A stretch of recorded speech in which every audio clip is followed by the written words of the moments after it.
रायगड लोकसभा निवडणुकीच्या पार्श्वभूमीवर रोहा तालुक्यातील राष्ट्रवादी काँग्रेस पार्टीसाठी महत्त्वाचा राहिलेला धाटाव विभागात राष्ट्रवादीची आढावा बैठक आयोजित करण्यात आली होती। या बैठकीला विभागातील महत्त्वाचे प्रमुख कार्यकर्ते उपस्थित होते। बैठकीला अनिकेत तटकरे यांनी जनसंवाद करत मार्गदर्शन केलं। सुरुवातीच्या भाषणात सूरजजी मगर, शंकरराव भगत यांनी 2014 आणि त्या आधीच्या निवडणुकीची आठवण काढत भाईसाहेब पाशीलकर यांच्या कार्याला उजाळा देत भाषणाची सुरुवात केली। तर आमदार अनिकेत तटकरे यांनी भाषणाच्या सुरुवातीलाच कोणत्या बूथवरती किती मतदान झालं याचा पाढा वाचत कार्यकर्त्यांना धारेवर धरलं। त्यामुळे येणाऱ्या आगामी खासदारकीच्या निवडणुकीमध्ये कार्यकर्त्यांची खरी कसोटी लागणार असल्याचं सांगितलं जातंय।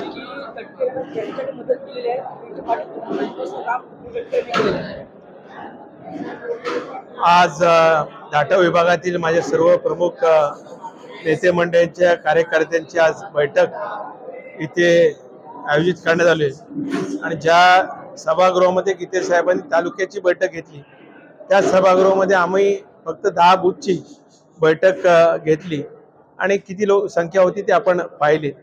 राहिला प्रश्न कोणी कोणाच्या खंजीर खुपसला। खरं तर गेले 6 टर्म ज्या मतदार बंधू भगिनींनी गीते साहेबांना खासदार म्हणून निवडून दिलं त्याच मतदारांच्या पाठीमध्ये गीते साहेबांनी खंजीर खुपसलाय। कारण निवडणुकीच्या दरम्यान फक्त दिसतात, निवडणुका झाल्या की कधी गीते साहेब दिसत नाही।